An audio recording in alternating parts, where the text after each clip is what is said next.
What's up, guys? Kobe Harris here from the Team No Leek podcast. Today, I'm accompanied by my teammate Chandler Crane. What's up, guys? And today, we're just wanting to welcome you guys back to our podcast. I know we've been off for a few weeks, but we've had some life events going on, really testing this new format a ton, getting ready to go to DC, and really enjoying this new format. So, how have you been doing, Chandler? I've been doing all right. Like you said, just kind of figuring out the situation for DC, what's the play, what's the format going to look like, just kind of testing as best as I can for that tournament. Yeah, and we recently had a cup here last Sunday, and we had some pretty decent results. Me and our other teammate Josh both had a disappointing 3-2 finish.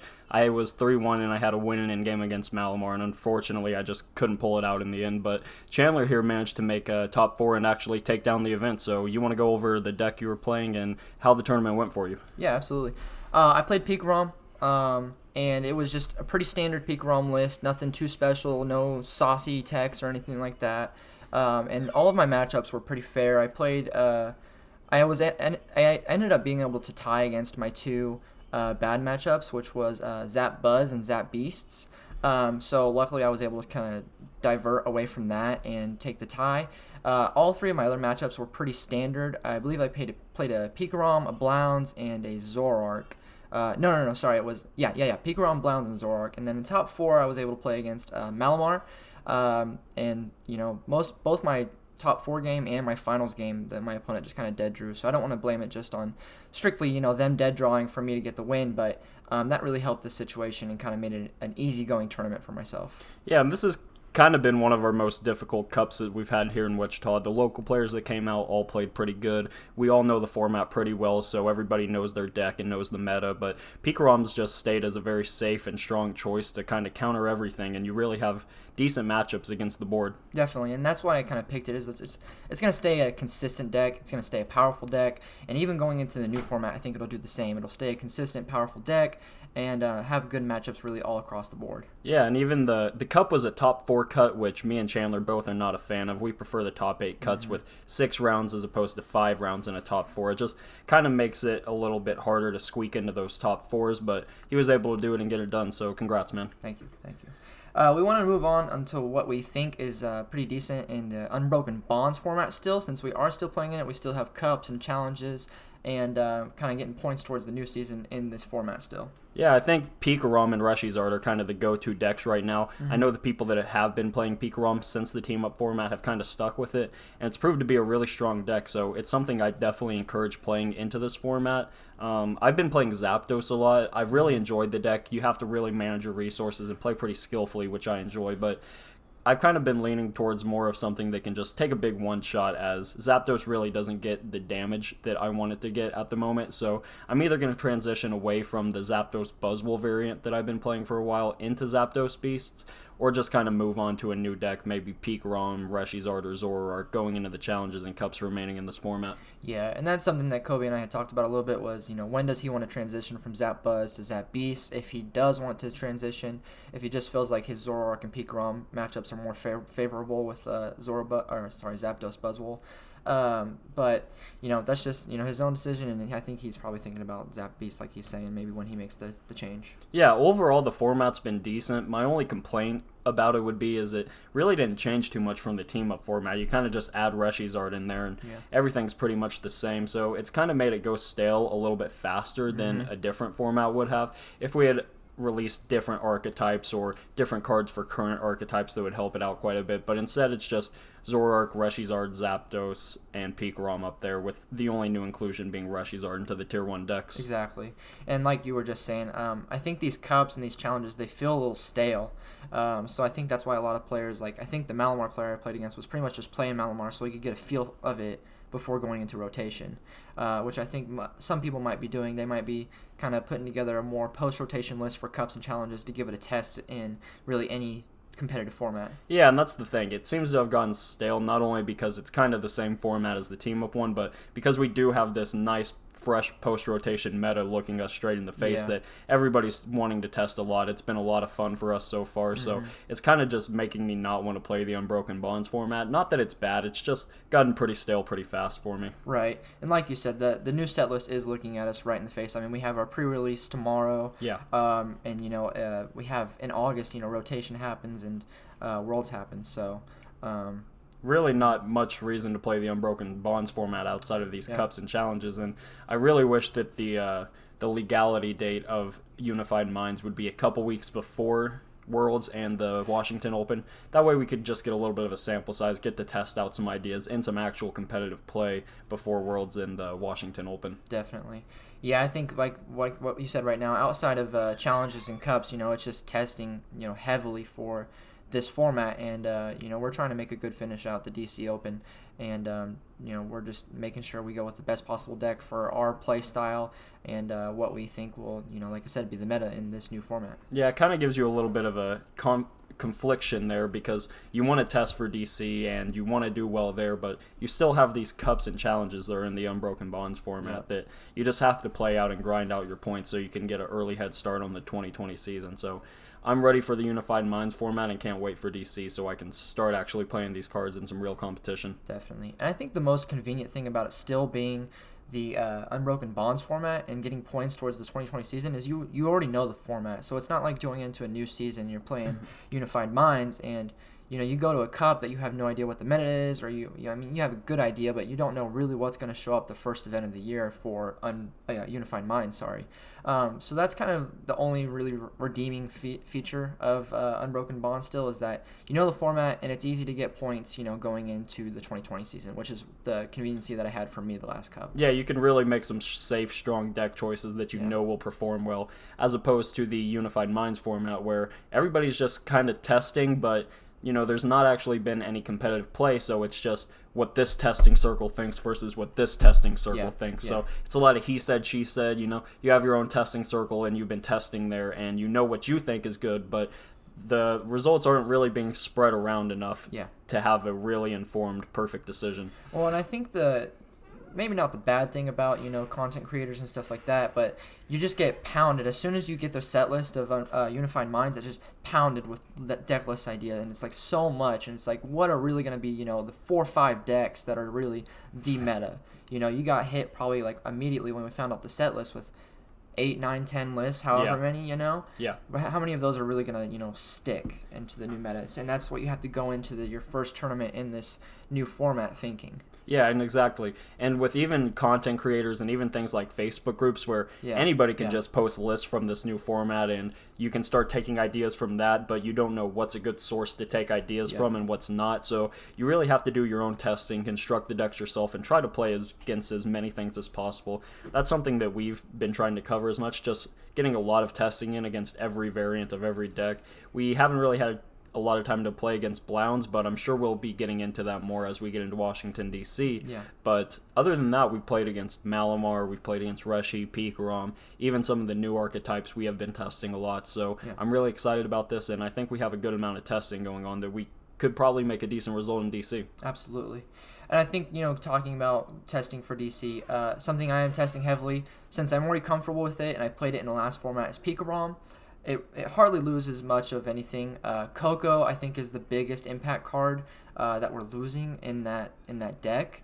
Man, this new format's going to be tag team heavy, right? Yeah. And it's going to be attaching a lot of energy. You play against Dark Box, it needs 7 energy on the board to do its GX attack. Right. You have Pikarom, which is the mirror. You have 6 energy on the board. It's just you're going to be facing a lot of tag teams, and Coco GX really helped swing that game immediately when they started attaching that much energy. Another thing Coco GX does pretty well, right, is the Tapu Koko Prism start to get the turn 1 full blitz combo or the turn 2 full blitz combo requires a lot of energy switches and regular switches, whereas with Coco GX you can just use that Tapu Koko Prism, you have your energies there, and then you just pop the Coco GX down and it takes all the energy. So it really creates a lot less hassle than it does with that Tapu Koko Prism start now. But I'm really going to miss Tapu Koko GX as well. It's a really strong card, but playing decks like Dark Box, I'm pretty happy right now that it's pretty much out of the way for good. Yeah.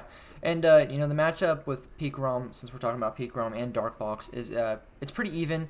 It really just depends on who goes first and how. Kobe has a different list. I don't know if he'll want to reveal that anytime soon, but he might do a video over it. But his list is pretty different from what we've been seeing from the Dark Box. It has the basically the same skeleton, right? But just some some spicy things in there that you guys might enjoy if he makes a video on it. Yeah, definitely. And I'll go ahead and shout out the biggest card and the biggest tech that's been in there, which is definitely going to be Super Scoop Up. That card has just been absolutely insane in testing. If you hit heads on it, it's absolutely game changing. It can just demoralize your opponent instantly. It can really give you a lot of options, not only with healing, but I've used it a few times to pick up Darkrai Prism Star to just set it back down to use that ability to just swarm energies. I even used it last night to get off a turn 2 full power Dark Moon GX, which is really strong when you're playing against a lot of archetypes. So it's not a card to be slept on. You can use it to heal, to pick up Darkrai Prism Star, to pick up Dedenne, to pick up things that you don't want on your bench anymore, so you can have room for maybe your second Weavile line and maybe a third Naganadel if that's what you're going for. Yeah, definitely.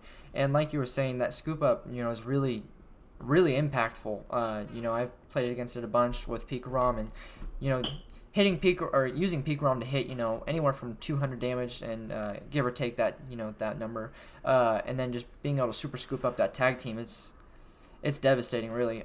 You were relying on that 3 prize knockout, and then it's just taken away from you immediately, and then you just come right back with the same attack immediately. Yeah, it really gives decks a lot of pressure to hit you for a one-hit knockout, because if you don't, the Super Scoop Up can just come in and really just pick up all that damage, and your opponent doesn't get hurt at all by that Super Scoop Up. They move all the energy onto a different Pokemon, Super Scoop Up, put it back down, and move it back. So it's basically just like a Max Potion with a little bit more risk, because it is a coin flip card. Those tails are not going to feel good, which is why we're maximizing our account out at 4. That way we hit 1 to 3 on a gamely basis. Even hitting 1 can be huge in any given matchup. Absolutely. So the 4 count is really clutch there. It's just a really strong card. And while it does present that risk of a coin flip card, it's also a lot more versatile than Max Potion, since you can pick up Darkrai Prism Star and Dedenne GX and do some really cool things with those. Well, and not even with the Max Potion, is like when you discard the energy with Max Potion, you can just use Weavile to transfer all that energy, and it's like almost nothing happened. Yeah, exactly. And another thing that Super Scoop Up can do is it can give you another charge up on Naganadel. You have a Naganadel and a Poipole on field, but not the second Naganadel. You can use that just to get the last energy on board that you need. So it's a really versatile card that goes absolutely insane with this deck. The synergy between them is just so good. It's really like it was meant for this deck here. Absolutely. We also have Malamar, Reshiram Charizard, and Malamar. Reshiram Charizard, sorry. I'm a little underwhelmed by. I haven't really looked at a whole lot of lists, but I think the best thing that I like about it is maybe the mixed herbs, as well as if they play the great potions. Yeah.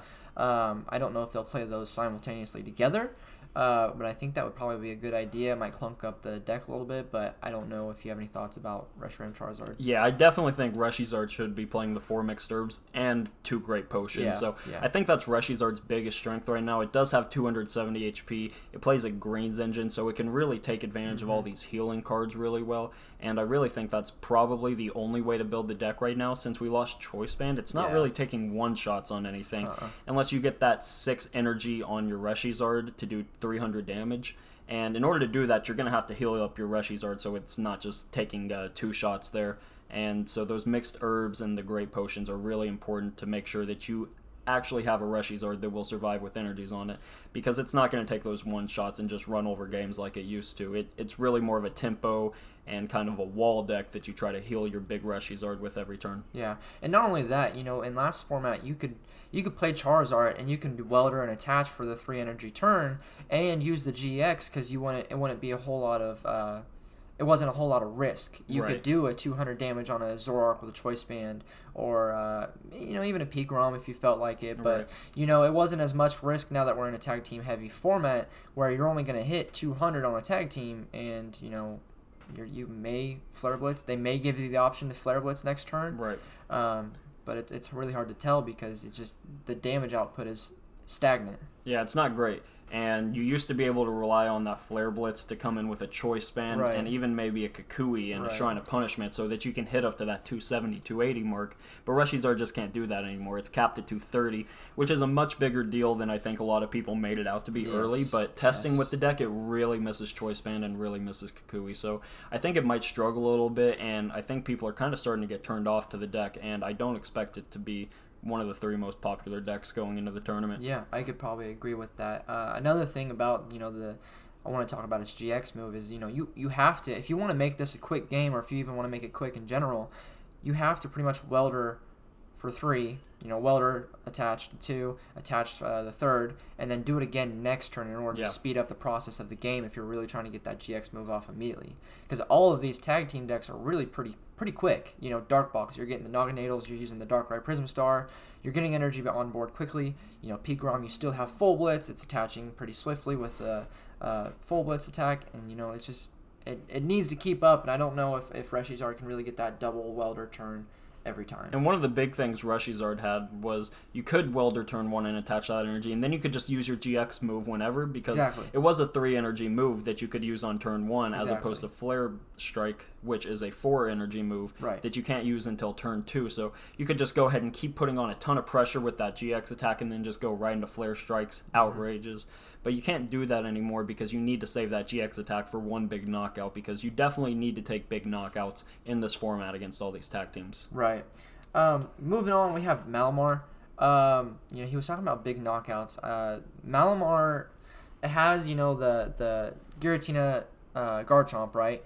And it does 160 plus 80 if it already has damage counters on it. And that's pretty good, mostly, I think, against really Pikarom is what it's going to be. Its one-shot potential is against. Well, it's really good against Pikarom, but the Giratinas themselves with the little pings from its Distortion Door ability, as well as the spell tags, can kind of just make things really awkward. That's another reason I really wanted to play Super Scoop-Ups in my deck, is I didn't think that it had a good enough Malamar matchup that I wanted it to. I wanted to be able to take those spell tags, and the spell tags were really the problem for me, as they put 30 or 40 on a Darkrai Umbreon or a Tyranitar, and then that Garchomp Giratina would just be able to come in and take a big one-shot on it. So being able to heal up even that incremental damage is a big deal, and that incremental damage itself is a really big deal, as the 4 damage counters and just the 1 or 2 damage counters Giratina is putting on when you bring it back can get really annoying and really troublesome for you. Yeah, and absolutely. And not even only that, you have the spell tag, like you said, you have the Distortion Doors, but you also have Giratina Garchomp's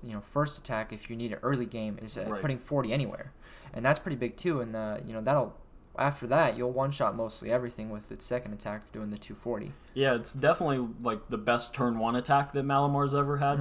Most of the time Malamar can't attack until turn 2, turn 3 at the latest, but that really lets you come in and get like an early ping on something that's going to be really important for you. Maybe take out a Ditto Prism Star unexpectedly. So it's not a bad attack, and the card itself seems pretty good, even down to the GX attack, which can just discard something for 3 energies. And I was underwhelmed by that attack until I had a Pikarom with 6 energies on it, and had no other plan after that was discarded.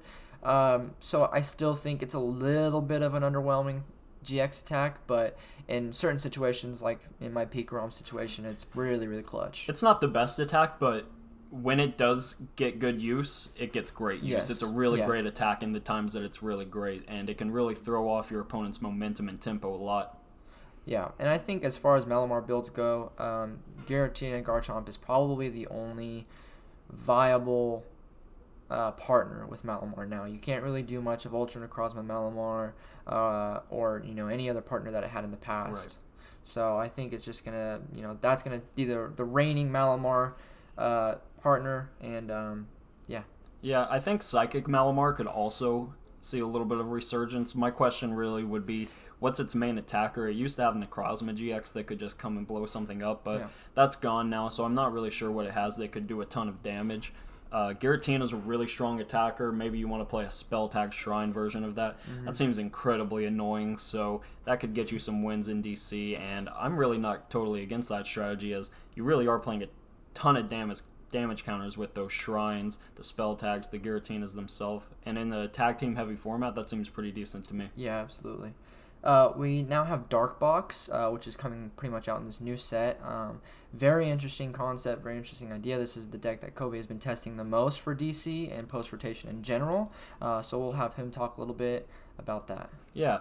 When I first started playing this game right around the release of the XY set, the first deck I ever played was Aromatisse. So when Weavile came out, I was really big on it. I really liked the strategy of being able to move your energies. Didn't really like Quagsire because I think being able to move your energies backwards as well is really huge, as it really lets you pull off a lot of really cool combos that just Quagsire alone can't do. So I really like the idea of the Weavile GX card. I saw a couple lists come out for it, and I was immediately intrigued by the deck because of the Darkrai and Umbreon GX. Its GX attack is just so good, and even for the half effect where just for 1 energy you trainer lock your opponent, that can come up huge in turn 1 and turn 2 scenarios, as well as the full 6 energy power up that gives you a knockout as well as trainer locking your opponent. That's huge. If you take a knockout on what your opponent has energies on and then they can't play trainers, most of the time they just scoop it up there if they don't have an immediate response. So it's a really strong card. The Tyranitar and Mega Sableye is really good to come in and take extra prizes, as well as just giving it a little bit higher of a damage cap with that 210. And I've really been enjoying the deck, and it can do a lot of things. Has a lot of really cool options. Yeah, testing against it, it is, it's pretty intimidating, actually. That GX attack is very intimidating, and pretty much, if you have the 6 energies on a Pikarom or a high energy Pokemon out and they just automatically knock it out and you can't play anything but energies next turn, you're pretty much stuck. It's almost game at that point. You don't have a whole lot of other options, and they're just going to be able to swing right back either with Tyranitar for a big hit, or even the Umbreon's attack for the 150 and 60 to the bench wouldn't even be a terrible attack coming from the trainer lock hand. So I think it's just a very strong deck. Kobe's coming up with some interesting stuff, like he said. Super Scoop Up is a powerful card in it, being able to attach 4 energy in 1 turn with the Darkrai Scoop Up. Kind of insane. Absolutely crazy. Kind of annoying. But, I think that's what we're going to see in this format, is a lot of crazy new things like that. Yeah, and it seems as I play the deck more and I get the list a little bit closer to what I want it to be for DC, I start pulling off those strong turn 2 attacks more and more. The deck rarely misses an attack on turn 2. Usually it's just going to be your Dark Lance, I believe it is, with Darkrai and Umbreon that does 150 and then 60 to the bench. That's still some really annoying math for your opponent to get around, as that 60 puts them in range of the T-Tar coming in and just taking a complete knockout on them and taking that extra prize card. So the Tyranitar is also really good against things like Zeraora, Dedenne. I'm not currently playing custom catchers in my list, as I think the 4 Scoop Ups and the 4 custom catchers just kind of get a little greedy when you put them all in and cut your consistency. So right now I'm just liking a really consistent version that just tries to heal and keep up a tempo and doesn't need custom catchers. Well, especially with being able to use Dark Lance for the 60 to the bench, it's not absolutely important for you to bring up something if you've damaged it already. Say you've damaged a Pikarom or anything around the 240, 210, around that HP range. You can let it sit on the bench and you can just Dark Lance it, for the knockout eventually. And, if you keep hitting those Scoop Ups and you keep transferring your energies and just getting those heals off, it's not really a big deal if you don't have the custom catchers in there. Yeah, and the only matchup that I'm a little bit concerned about not playing custom catchers in is going to be the Blacephalon matchup, because they could, in theory, if they do play a Mew, I'm only concerned if they do play the Mew, they could just keep retreating their Blacephalons, and I just can't ever take a knockout before they just come in and destroy me with 3 Mind Blowns. So it could be kind of concerning, but if I can get off that Dark Moon GX attack on their B-string turns, I think that could probably pose a lot of big problems for them. So I'm really excited about the deck, and I think it will perform pretty good in DC. Yeah, definitely. I wanted to touch base on a card that you just mentioned. That's Mew. I think Mew is going to be a huge card in this format. You don't have a whole lot of spread, but you have enough spread to play a one of in a lot of decks. Oddly enough, I'm playing it in Pikarom, but that's just because I've been testing heavily against Dark Box, Umbreon, Darkrai, and that Dark Lance for 60 it hurts eventually. You don't notice that it hurts, but then it comes back to bite you in the butt. You still have Pikarom, so it's going to be significant in the Pikarom mirror, and having to custom catcher up a Mew is not a good feeling. Yeah, it's not great. That's not what you want to waste 2 of your 4 Gust cards on.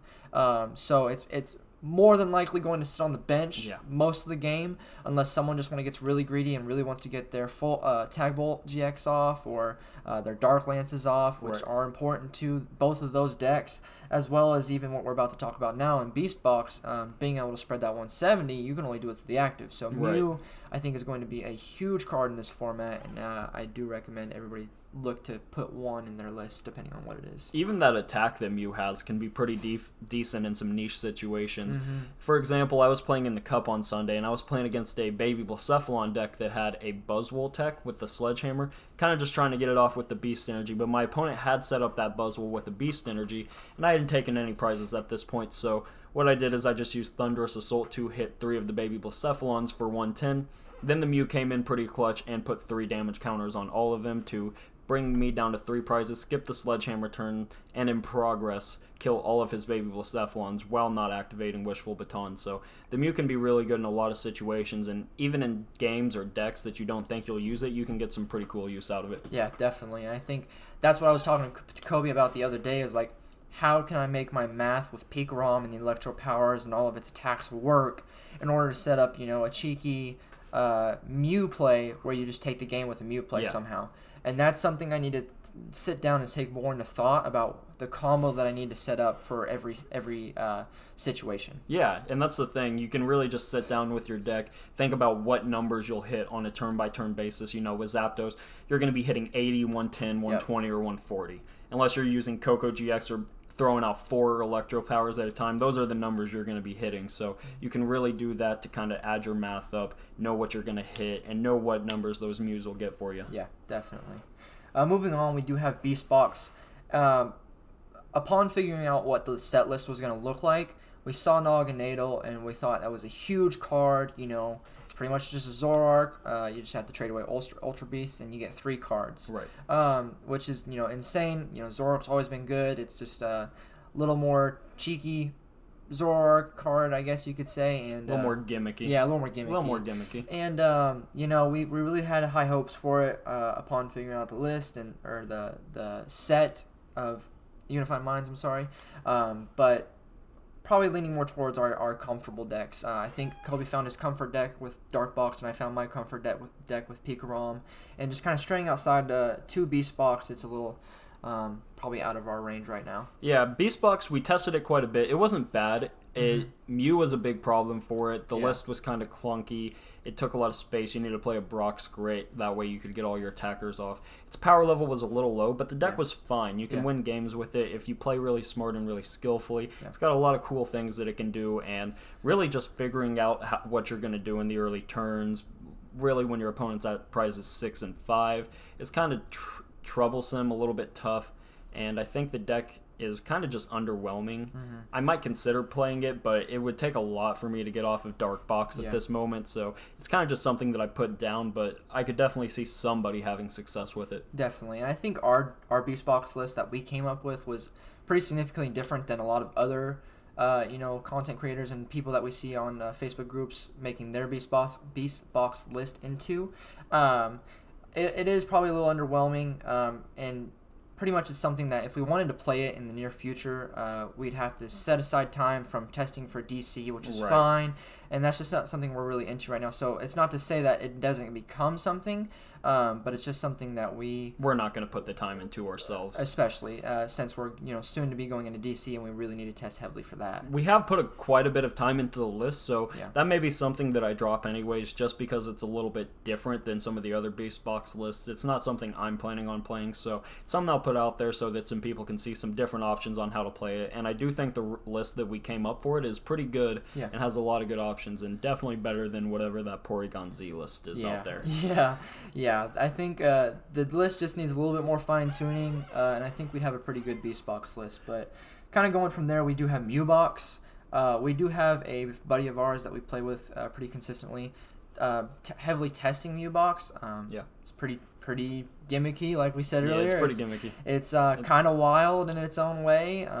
You don't really know. They have 6 different Pokemon in their discard. You never know what it's what are you doing? Be. What do you like? What's your plan? What's going on here? So it's more of that surprise factor, I think, with this deck, because you can get a good idea most of the time. You can be like, oh, they're probably going to use this attack, but they can use whatever they want. So it's a little bit of a problem child. Yeah, I think a little bit of tinkering with the list and looking at it, making it a little more consistent, making the energy flow a little bit better will make the deck improve quite a bit. I'm not super sold on the deck. It's not bad, but it's definitely not something I'm considering playing going into DC. And with the high price point of those Mew Mews, I wouldn't expect to see it too much in DC myself either. No, and that's the problem. Like with Reshizard back when it first came out, was the price point. You know, a lot of players didn't want to play it because it's probably going to be a $45 card, 40, 30, somewhere around that range where it's just like, that's going to hurt, you know? Another thing about the Mew box is its damage output is pretty minimal, except for Dragonite's attack. I think that's, you know, that's only one-shot potential really is Dragonite's attack for the 270 for 5 energy, which if you let really anything get 5 energy on slowly, because Mew Mew is not, I guess it can't accelerate energy with Turbo Drive, but it's still, I think, a little slower than most decks that can accelerate energy. You know, Reshizard can get 3 on in 1 turn. Pigrom can get 3 on in 1 turn. I just think it's slightly slower than most energy acceleration decks. Speaking of that Dragonite, though, I was reading something on Darkbox, and I saw that Dragonite in the Darkbox list to hit off the Mew Mew to hit 270. I thought that was a little spicy and could really swing some games if you're able to do that. So that's something I'll probably be testing in my list there, as that Dragonite card is super strong if you can just kind of cheat it out with Mew Mew and get those 5 energies on pretty easily, which doesn't seem too hard for Darkbox, so I may be trying that out here in the near future. No, yeah, I was just about to say, getting 5 energy with Darkbox is easy peasy. It's a turn 2, turn 3, sometimes even if you're insane turn 1 sort of thing. Yeah. So yeah, that might be a little bit of a spicy tech, a little cheeky, but it'll be interesting to see, like we said, going into DC testing. Definitely. The other deck that we have kind of as one of our big decks to be looking at going into DC is going to be Blacephalon. We all know what Blacephalon is, mind blown for an outrageous amount of damage. You set up your nags. People be playing it with Persian. Alolan Muck is gone now, so we'll have to see if people pair it with things like Mew to kind of stop that snipe damage that decks like Pikarom and Darkbox are doing. I'd expect Mew to probably be seen in the deck, considering it does play a pretty high Mysterious Treasure count, and it will be incredibly searchable in that deck. So it's a strong deck. I wouldn't count it out. It always performs even when people say that it's dead. So definitely something I would be looking at playing against in DC. Yeah, and I mean, even if you put in that Mew Mew, it's going to give you something that you've never had in Blounds, and that's a higher than 180 HP Pokemon, you know? Right. It's always pretty much been one-shot capable with any deck, you know? Even a Full Blitz from Pikarom with an Electro Power. Zoroark, if you get the right combo off, can one-shot it, which is kind of crazy. You know, Darkbox is going to have an easy time one-shotting it most of the time. Well, for the one, if you're using Tyranitar, sorry, if you can do it with Tyranitar, but it's always been in that range of being one shot or just a low HP. Really. Yeah, definitely. So, we're kind of gonna wrap it up here, guys. I wanted to give a huge shout out to everybody that's helped us with our videos and our podcasts, as well as receiving the positive feedback that we've been getting. At the Cup last week, I sat down from an opponent, and he said, I've really been enjoying the content you guys have been making. It's just something I listen to on my leisure time. And that in itself is really refreshing and really rewarding. So I wanted to thank you to everybody who has listened, who is consistently supporting, and we are going to be giving you more content consistently. Yeah, and even to the local people that help us out. One of our friends does all our YouTube thumbnails for us, and we appreciate that an incredible amount. There's been some people let us borrow some cards online to make some videos, so big shout outs to them, and they're a big part of what goes on in here. And I did have one more thing to touch on. Have you seen the new Silvally GX? That just came out. Yeah. I think that card's insane with the Abyssal Hand ability plus 120 if you played a supporter. It's a little bit worse without Zoroark, but you just play Welder and Memories and stuff, and the card seems pretty crazy to me. So that's about all I had to say for it. Well, thank you guys again. We will hopefully see you next week, or if we drop a video, hopefully sometime in this coming few days. But we'll see you next time. Thanks, guys.